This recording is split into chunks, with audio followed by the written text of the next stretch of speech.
Hey all, I'm Jim and welcome to Sim Racer's Journey. In this introduction video, I'm going to explain a little bit about what we're going to do going forward. I started Sim Racer's Journey to create a community, one made up of people like myself who've been in it for a little while but hopefully want to progress and get better, learn more about it. People who are on the sidelines thinking about it. They've heard about it, sounds kind of cool to them, so they want to find out more. And experienced sim racers, people who have been doing it for years who can give us a lot of information and insight into this sport. I'm going to share a little bit of my past in order to explain how it is I got to, at this point in my life, decide to start a YouTube channel about sim racing. Then we're going to talk about where we're going. If you're enjoying this, finding it at all useful, please remember to hit like and subscribe down below. It was really two separate and distinct paths that brought me here. Sports car racing and video or sim gaming. First we'll talk about sports car racing because I think that's probably, it goes back the furthest in time, and it's also probably the linchpin, the big reason that I'm here. I had the bug since the mid-60s. My dad was involved in the Ford GT program, so I was very interested in endurance racing. Le Mans, Daytona, Sebring were the names that came up over and over. My dad would go to those races. His involvement stemmed from the fact that he was the chief engineer of General Parts Division, which, along with making General Parts, made all of Ford's carburetors at that time. But he'd come to Ford Motor Company from the Holley Carburetor Company, where he was the chief engineer. He also was the designer and patent holder of the Holley first Holley 4-barrel carburetor, which is pretty cool when you think about it. From this point on, I was hooked. Can-Am, Trans Am, Formula One, NASCAR, and later IMSA GT. In 1972, the SCCA, the Sports Car Club of America, started a series called Showroom Stock Sedan, and showroom stock it was. But the only things you could do to the car legally was to put a roll bar in and a fire extinguisher. So in 1973, we went racing in my 1972 blue hatchback Pinto, which is kind of ironic when you think of the fact that the Pinto did not have the world's best safety reputation, but off we went. My dad, Donna, and myself were the racing team. We'd pack up the Pinto and we'd drive to the races, unload our luggage at the motel, hit the track in the morning, and we'd go from there.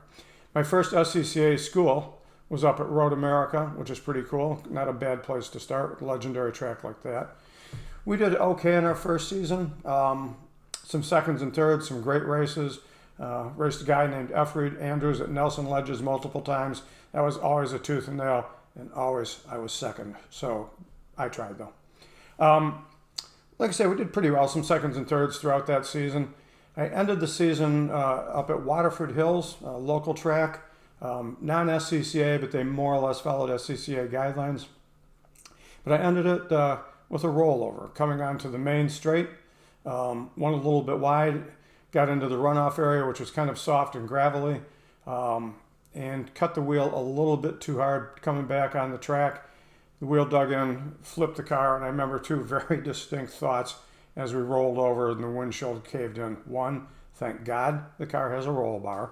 And two, this is going to cost a hell of a lot of money to fix. So that was the end of our first season, our first experience with sports car racing. I think we all enjoyed it. So we decided, mostly me decided, the next year that we would move up a little bit. So I tracked down a GT350, a 1966 Shelby GT350, B production car, and bought that for the 74 season. We ran that for a season, did pretty well in some of the local regional races here and there. It was a very fast car. Entered the IMSA race at Mid-Ohio that year. We did not start due to clutch issues, but we had a reasonably good season. But again, I was still pretty inexperienced driving a 425 horsepower lightweight car. It was quite an experience.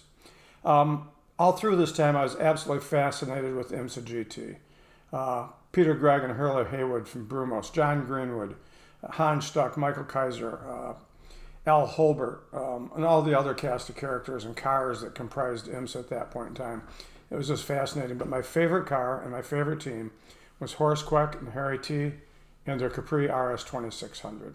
In the spring of 1975, that Capri RS 2600 was for sale, and we bought it. It was a very fast car, very well maintained. We raced it in some SCCA regional events. Did okay in some of those, not as well. We did not live up to the car's abilities. I was, like I said, just didn't have the experience for that yet. Had one interesting race at Waterford Hills, which I'd referenced earlier. Like I said, they didn't follow strict SCCA guidelines, so they put us in as an A sedan. I'd convinced them that based on displacement, we had a 3-liter engine to weight. We were pretty much like an A sedan. Partway through the race, I had been bumped up to A production, which is 427 Corvettes and Cobras and things like that.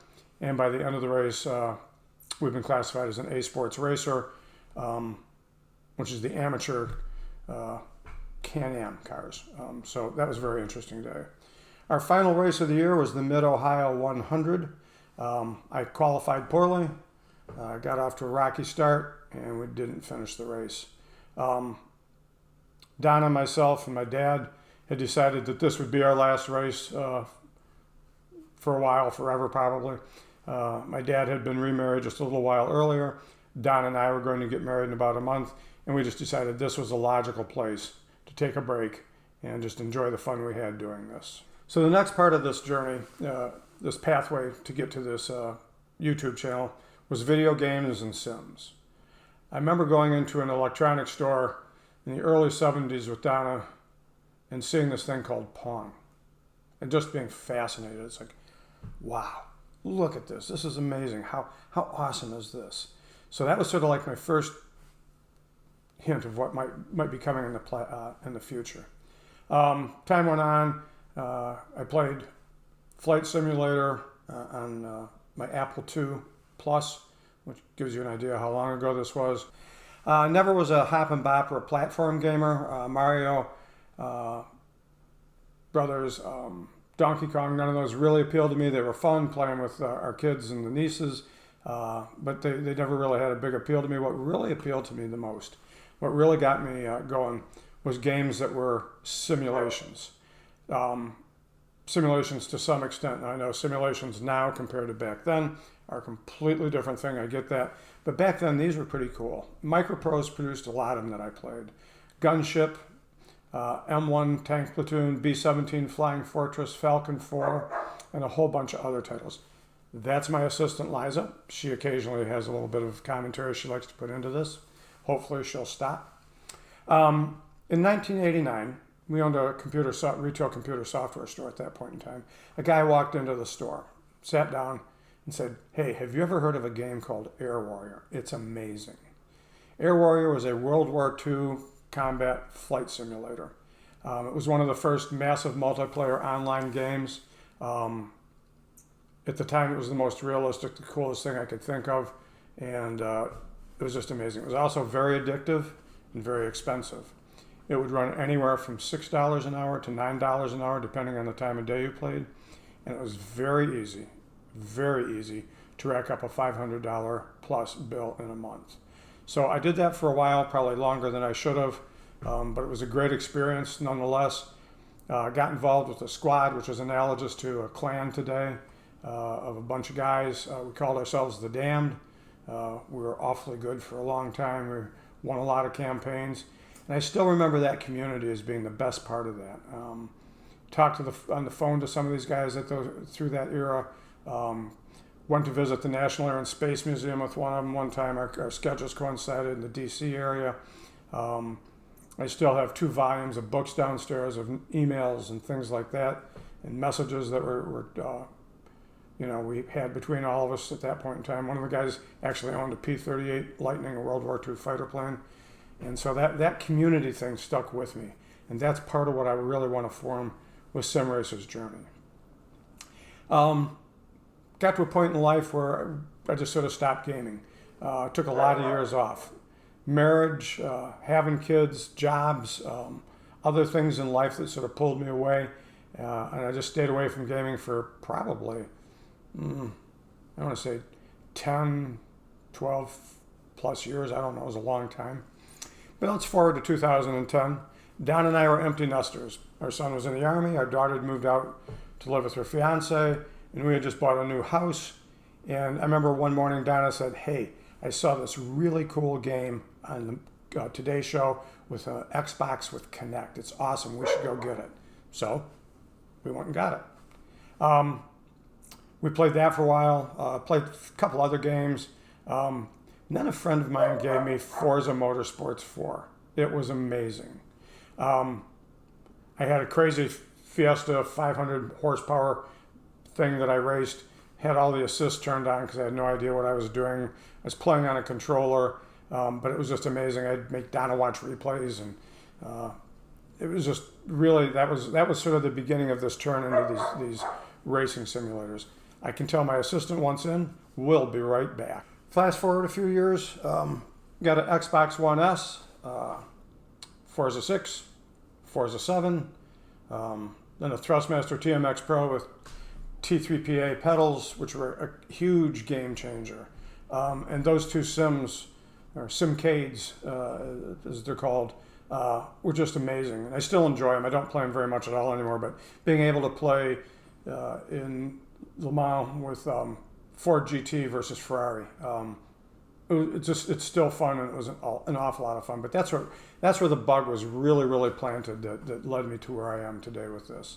I also played Dirt, WRC, the F1 series, and just really started to get into this whole thing. And now it's ACC, Assetto Corsa Competizione, which is really fun to say, by the way. And that's what really got me to the point that I said, hey, I want to start a YouTube channel on this. So where are we going? Like I said, ACC reset everything for me. For the first time, I felt like I was really driving a race car. Forza was good. It was cool. There were some really awesome parts of it. But with ACC, it actually felt like I was in the car. I could feel the front end plowing into corners with understeer. I could feel the back end starting to go away with oversteer, and I could correct those. The input to me was enough that I could sense it and correct it, and I'd never had that at all with Forza. So I was just completely hooked. The other thing that really attracted me is that the group of people that are participants in ACC seem very interested and very serious about this esport. Forza 7, I never did the online races, not never, but very seldom, because they had such an awful reputation for just being train wrecks, and I didn't want any part of that. That didn't sound fun to me at all. But with ACC, the community seems serious. There's some guardrails in place with like the safety rating and things like that. There's leagues. There's a lot of opportunities to really do this in a way that is organized, more fun, and a little bit more professional, for lack of a better word. So when I decided to start this YouTube channel, I wanted it to be a progression. I wanted it to be a journey, hence the name, Sim Racer's Journey. I'm not particularly good at it. I'm not very experienced. I've been doing it for a little while now. I think ACC since April, maybe about April. But I want to get more serious now. My wife got me a next level racing FGT Lite rig for Father's Day this year. I'm going to try and do this pointing over your shoulder, looking at a lens right there. And that's been a huge change.